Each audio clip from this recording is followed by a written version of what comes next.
Hi and welcome to the Trading Bell Show. And this time round we are on the floor and we are hosting the KenGen MD and CEO Engineer Peter Jenga to really just get to understand how has it been at the helm for the 7 months plus that he has been there, and of course to understand how the company is doing. This year has been one of a substantial growth and strategic development for KenGen. Engineer Peter, welcome to the show. Thank you. Thank you for having me. Yes. It's good to finally have you here, and welcome to the Trading Floor. Thank you.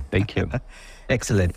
Let me start this by talking about your financial performance, because we just recently released your finances and it was notable 8.4% surge in net revenues for the first half of your fiscal year 2023. Could you kindly elaborate to us some of the factors that have led to this growth? Thank you very much for that question. But maybe before I answer that question, please go ahead. It's important to talk about ourselves. Yes. KenGen is the largest electricity energy producer here in the eastern of this region. Wow. In East Africa, actually. You're right. And we pride ourselves actually to be among the top 10 largest geothermal generating company in the world. Yeah.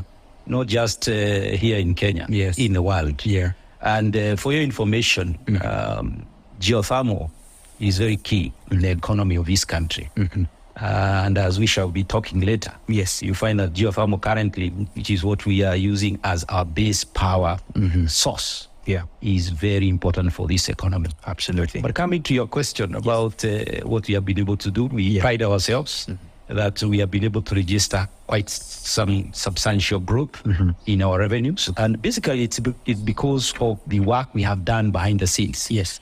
We know our machines have been running for many years. Yeah. And we have very elaborate maintenance programs for our machines, that whenever it is due time to do the maintenance, we do the maintenance at that time to ensure that when they are called upon to produce energy, they produce. And that gives us the revenues that you have seen. Absolutely. But besides that, we are also looking outside to see what else can we do. What else can we do to provide extra revenues? And looking at our expertise. In the geothermal, in the hydro, and even in the wind, we have a lot of competency among our staff. And we are using that also to get into the region and work with them in the areas of consultancy, in the area of exploration of other geothermal areas that we have in the region. And that is also going to give us extra revenues. Fair enough. Yes. Thank you so much for that. Speaking about the expansions, now that you mentioned that, I think before we started the interview, you said we should take a visit one of these fine days to some of your plans. I just wanted to understand, could you tell us how your strategy is going in terms of expansion and what you're seeing coming forth? It's good to, first of all, look at where are we in this country, considering the area of electricity energy generation. And we know that since we are the largest producer, we contribute a lot to that area of energy generation. And therefore, we have to keep on working hard to ensure that we maintain the market share, currently at around 60%. We have a lot of competition from the independent power producers who basically are fighting in the space of the renewables, the variable renewables of wind and solar. But we are still in the area of geothermal, hydro, and wind. And actually going forward, we shall also get into the area of solar. Okay. But we have looked at our environment. We have looked at the existing power plants that we have. We are looking at the technology. We have new technologies out there. Our machines, some of them are quite old, 20 years plus. And I'm sure out there we have new technologies of machines that are more efficient. You're right. That can be able to generate more power more efficiently. And that is one of the areas that we are currently. In fact, one of our oldest geothermal power plants, our Carrier 1, we are putting it down and rebuilding it afresh. Wow.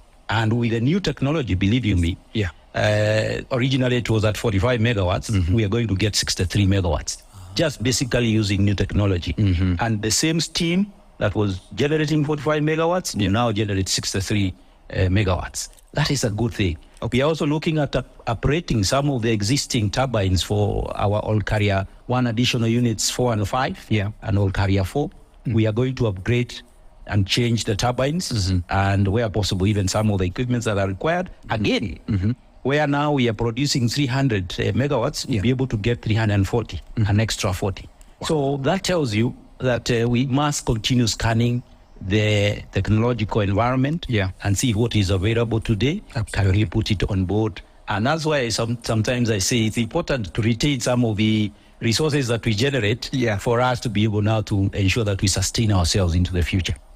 Yes. Thank you so much, Engineer. And we must appreciate that the conversation on energy in this country, it touches on almost everybody's life, actually everyone's life, because there has been discussions, and I've sat down with the Kenya Power MD before and had tough questions sometimes, because Kenyans interact with energy every single day, and when we have any issues, you can tell it touches many people's lives.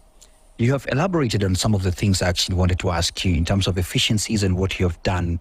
And coming back to your numbers, I just wanted to know, we are in a season where we have had some macro effects, for example. We're talking about inflation, but most of all, I look at you and I see you also have your own headwinds. Talking about, when we're talking about hydro, there could be water issues that could come by and all those kind of things. What are the current challenges you're facing, and what are you doing to mitigate the impact, even on the tax matters that come by? Yeah. Very good question. Yes. The issues of macroeconomic environment, which sometimes it is very difficult for you to mitigate against. Absolutely. The inflation will behave according to even the bigger world economy, the way it is going. Look at the foreign exchange. Absolutely. We have recently seen the dollar going to, very high values of even at 160 Kenya shillings to the dollar. But now you see what has happened recently. Now it has come down to, I think now it should be below 130. Absolutely. Wow. Yes. That is a great improvement. And for us, that is great news. Below 140, not 130. Below 140. Yes. That is great news. Yeah. But, when you look at our industry and the kind of power plants that you're talking about, the spare parts, the equipment that we are using to generate electricity, most of them are coming from abroad. Yes. And for us to be able to maintain them, we have to keep on involving these suppliers from abroad. Again, we need to now talk to them and ask, what can you do to us? Because we have seen this volatility in the foreign exchange. Can we agree that part of it we can enter into a contract where a portion of your contract is in Kenya shilling, and perhaps part of it is in the foreign exchange. That will help us to be able to mitigate against this volatility of the dollar. Okay. But again, I think it is important for us to continue looking at efficiencies of our equipment. As I had said earlier, look at what technologies are available. Look at also our own operational, efficiencies. How do we carry out our operations and maintenance? Okay. Our staff costs, how can we manage them so that we are able to cut down and be able to do it? Yes. Excellent. Yeah. Let me talk about the hydrology and energy generation. Yes.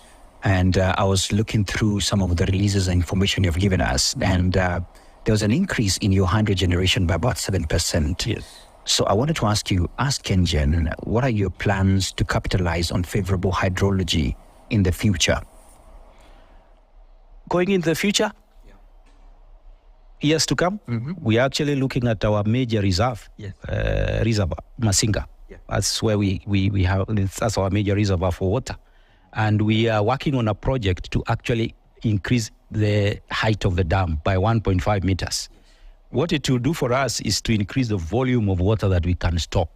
And that will help us to utilize that water to, over a longer period, to generate power through the water. But again, I think it's important to know that hydrology in this country is of a challenge. And we are also looking at where else do we have water in this country? There are many rivers. Can we go into what I would call the mini hydros that can be distributed across this country? When there is no rain in this part of the country, there is rain in Western. When there is no rain in Western, there is rain in coasts. There is rain in other regions. And we can make use of that water to be able to continue generating power. For your information, hydro is the cheapest form of energy. the average cost currently from our point of view is about 5 Kenya shillings per unit. That is the actual cost of the electricity energy compared to the others that are above 10 shillings. So you can see half the costs. So if we have more water, we have more of electricity at a lower cost. Again, the other thing is to have a very good program of ensuring that whatever waters that are available, we utilize them more efficiently. We manage the flows of the water as we run the machines. So, we have a cascade of dams. You can have the water move from this dam to the next one, to the next one. And depending on how the rains are, you can actually control how those waters are. But going into the future again, we are thinking that it is important to start a plan to invest in solar in the same area where we have the hydros. What it will do for us is that during the day, we will not be running the hydro machines. We'll be using the solar. That will also preserve the water and help us to have more of hydro power in the night. In this country, the highest demand is normally from 6 o'clock to about 9:30 in the evening. So at that time, we don't have solar. But during the day, we use the solar, we preserve the water. At night, we use the water. Thank you so much for that.